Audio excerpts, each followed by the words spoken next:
Hello and welcome back to KC Boomer Tech, where we talk about everything tech related to boomers and a little bit of fun stuff. Now, recently my computer speaker decided to take a deep 6. And because of it, I was searching for something to fill the gap. But at the same time, I was looking for a possible soundbar for my computer and everything else, because in my office I happen to have the TV, I have my Alexa, I have my music. So I wanted something that could fill all three gaps and do it well. So what I came up with was the Tapio soundbar system. And I'm going to be reviewing that today, so let's get to it.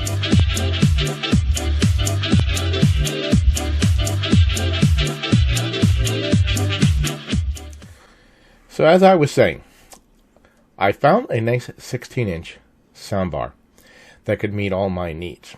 And it has a lot of the functions which I really needed. The one thing I liked about it, it has a remote control, and it has the controls on the side of the unit, which allow you to increase or decrease your volume and change modes. In case your unit decides to, your remote control decides to die. The other thing it has a USB socket, so you can plug in a USB device to it. It has an optical connector and an aux connector, and it connects to Bluetooth, which is all great. So let's talk about the differences between all three. Now, Bluetooth is great when you want to take your cell phone or a Bluetooth device and connect it to the speaker remotely. That's great for many uses. Unfortunately, as we know, Bluetooth loses a little bit of the sound quality in the transition. It also has an aux connection. So I'm using it to plug in my computer to it to be able to play sound from the speaker. Now, it also has an optical connector. Unfortunately, it did not come with an optical cable, which I had to order. And I'll get into where you can get one of those. That gives you the greatest sound quality. In my TV, there's an optical out in the back, and it has an optical in, which you can see in the picture. And that it will allow you to connect your TV to your soundbar and get the greatest effect. It also has multiple sound modes, which makes it even more effective. It has all three, and the nice thing about the USB socket is that you can upgrade the firmware when firmware updates become available. And as you can see, these are some of the specs that it has. Pretty good. I connected it. It's only 2 pounds. It also has a mount in the back, which I'll get into in a second, which allows you to mount it off the table, out of the way. The remote control, pretty small, pretty convenient. Allows you to use all three, allows you to control your volume. And the most important thing is you can change whether general or treble or whatever sound type quality you want. So I'm going to get into the actual unit. So let's get to that. So as I was saying, this is the back of the unit, 16 inches wide, has your power in, your aux, your optical, and your USB. And then here I'm going to plug in my computer speakers, and a little later when I get the cable, I'm going to connect it to my TV. Now when I turn it around, or before I turn it around, I want you to notice that it has 2 mounting screws, which I'm hoping to eventually mount up here.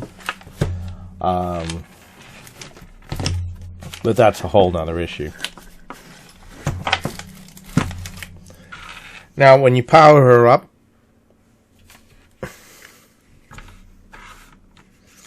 you'll notice that right here,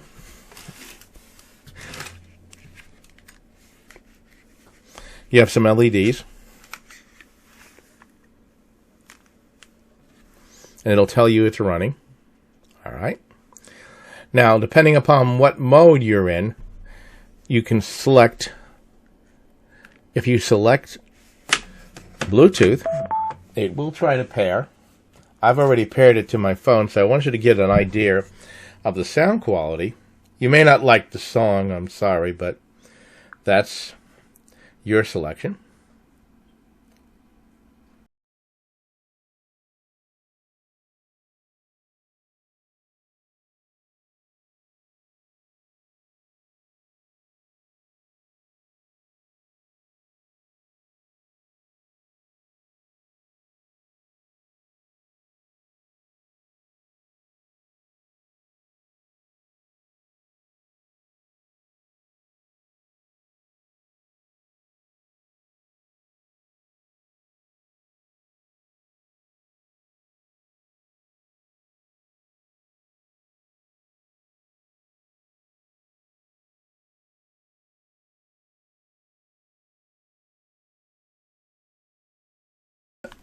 Excellent connectivity, excellent sound.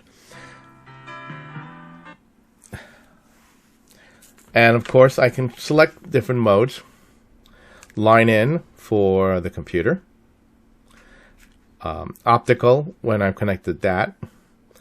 And you have different types of sound. So I'm going to go back here so you can get an idea of the sound quality.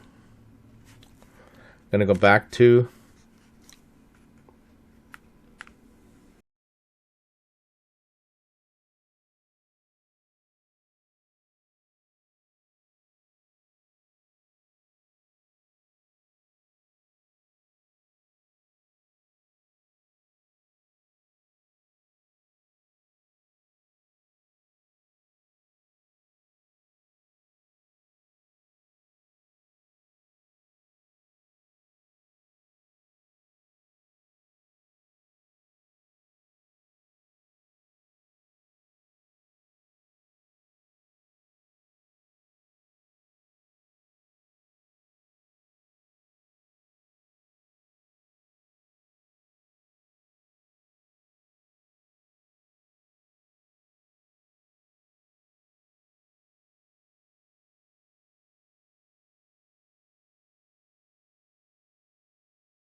I totally recommend the device. It is really going to be a lot of fun because I'll be able to hook up my computer, my Alexa, my cell phone, and my TV, and I'm going to mount it a little later today to get the best sound. Now, the only thing you're going to need, like I said, if you're going to hook the TV up using optical connection, and I do recommend optical connection because it is the best sound quality you can get. You can use a standard 3.8 cable coming from your TV into the soundbar, but if you're going to get any decent sound, you really need to get a cable. And I put up over here one I found on Amazon. That's what I've ordered, and maybe I'll do a review of that to see how good it was. And you should order it a little longer than you need. One of the things I absolutely hate is when you don't order a cable that's long enough, and then you have to move something or get behind there, and the cable is so short and so tight, and then everything starts pulling out from the back. And you probably had this happen yourself. So I hope this was informative to you. Put down, please like, share, and subscribe to the channel. Put any comments of what I could have done better, and same time what you'd like me to talk about. So until next time, you have a great day.